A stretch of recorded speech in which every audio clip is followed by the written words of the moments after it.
Showrunners Radio, at the heart of the community. As you know, you're here with Mr. Sleepy at Radio U, www.showrunnersradio.fm, and it's new beginnings here at the University Academy.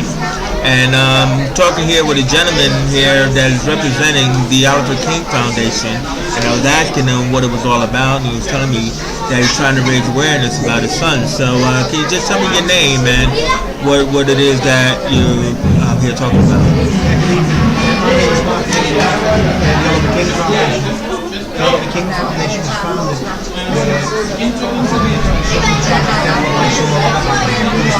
from SADS into some epileptic pets, and since then we've gone from the Oliver King Foundation, and we've got the remade aim of the foundation. We want to raise awareness of SADS, as often people with this condition don't display any symptoms like myself. The second one is to install defibrillators into all schools, sports centres and other public buildings, and ensure that staff have the relevant training. And the third one is to ensure that all young people over the age of 14 have the opportunity to have an ECG check to check that their hearts are healthy. Now, let's just make this clear.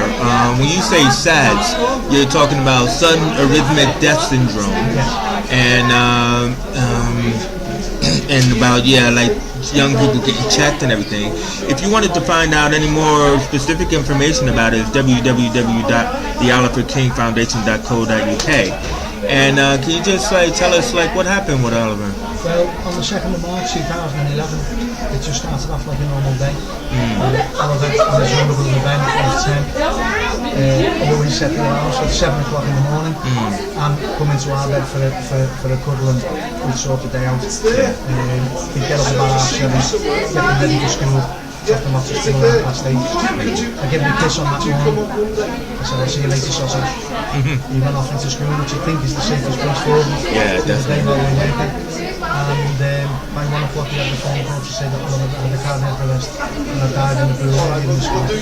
Now, what's amazing and tragic about this is that you didn't know anything about it, did you? No, this condition shows no symptoms. Right. It's the electrical side of your heart. Wow. It just switches off like a light switch. People think that CPR restarts your heart. Yeah. It doesn't. Right. CPR oxygenates your body until you can get a defibrillator to the scene. You've got 4 minutes to use a defibrillator, or your chances of survival drop by 78% every minute thereafter. But like you just said, that the teachers or the swimming instructors need to know about this, so that way they know what they can do while they're waiting for the paramedics, aren't they? Well, what they do is start performing CPR to oxygenate. It's mainly to oxygenate your brain. The brain is greedy, it needs oxygen all the time. Now, I mean, there are a lot of people that do first aid training, like within their jobs and everything like that. I mean, do you think that they teach this in the first aid training? No, we try to incorporate it now into the first aid training, and that's why we need 100,000 signatures to take this to government, to make it law. If you look around any workplace, you'll see fire extinguishers, first aid boxes. We want defibrillators alongside them, because you do need them. For talking sake, if an ambulance, say London for talking or Liverpool, had to come to one of these high-rise office blocks, and they couldn't get through. It was on the 15th floor. It's time, it's quick, it's got to be quick. You've got to get the defib, so you've got to have one to hand. Now, there's an amazing statistic here which says on your leaflet, says that 12 young people each week die from SADS. It's like, I personally, since Oliver died, I've done nothing but read up on this, check everything out, and it's a lot more than 12. I think it is the thousandth person near to this. Yeah, I mean, it's definitely something that people need to be aware of, to be able to know. A lot of people are doing lots of things for the foundation at the minute. Right. There are some big firms in Liverpool were the main benefactors for the next 12 months, the next 2 years. We've just been given £102,000 by LPHA, which is Liverpool Primary Health Association. And with that, what we've got to do is go around 122 primary schools across the city. To give them awareness. Make sure each school has got at least 12 staff trained.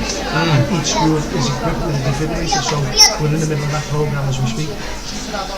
So, I mean, this is what you really call an example of something really happening to cause change from tragedy. And, I mean, you know, at least the awareness is getting out there, but you also, it's a way of dealing with what you have to deal with as well. I'll talk that straight to all the listeners. If, two things, if Oliver never had the younger brother Ben, I wouldn't be here now. It's just devastating. My heart's in million pieces. I don't know what to do. So we formed this foundation and I'm focused on this and getting the job in on both.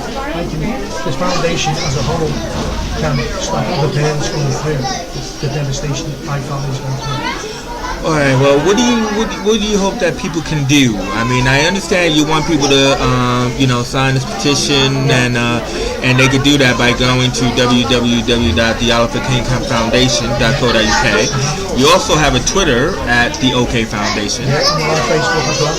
All right, and you're on Facebook as well. Is that on the Oliver King Foundation? Yeah. And but what else do you hope that people could do? Is there anything else, or just become more aware? All I want is awareness. Yeah, definitely. Okay, and for people to look at the sons, the daughters, and not think it really happens to them. Yeah. It shows no symptoms. Yeah. When I spoke to the coroner, he said, Mark, Oliver could have been peddling his bike to the shop for the paper, out for a walk with you in the park or anything like that. Could have just gone. But it's high adrenaline sport. Kids who are most affected by this are doing high adrenaline sports. Football, swimming brings it on more than any sport. Yeah. Because of the temperature of your body. Yeah. And you go into the water, the shock of the water puts the adrenaline and the pressure into your heart, just switches off like a light switch. And there are no symptoms, you say? No symptoms. Yeah. Oliver had no symptoms. I still haven't had answers off the doctors. We had to wait 6 weeks because his heart, so bury him because his heart went away for examination. It came back healthy. Yeah. I've had tests, my wife's had tests, Ben has had tests. You haven't got an answer for it, but it's only, they haven't given me a full answer. Yeah. There is no QT. Yeah. Because everything else around is probably Yeah. A simple ECG can pick this up, detect it. If it is detected... So it can be detected then? Yeah, all right, well... After 14 now. Only after 14? Yeah. See, my son is 9, you see, so, and I mean, you know, we worry every day. I mean, as a parent, you would worry every day, wouldn't you, about your children and stuff like that, but... That's why these defibrillators have got to be around. Yeah. If there's a defibrillator there, you can save it. Yeah. If there isn't, it's Alright, well, I mean, thank you very much for talking to us, and I mean, I'm hoping that people will indeed look at your website, see how they can support, and also how they can learn about what happened to Oliver and about SADS itself. And I'd like to thank you for coming over to talk to us. Thank you. Alright, and nice to meet you. And so that's the Oliver King Foundation. As I said, www.theoliverkingfoundation.co.uk. And remember, 12 young people each week, you know, or more, die from SADS, which is sudden arrhythmic death syndrome. So it's all about awareness. It's all about becoming aware that, you know, what you learn is indeed how to save a life. And thank you very much for talking to us. All right. So www.showrunnersradio.fm. This is Radio U, where communities are at the heart of radio.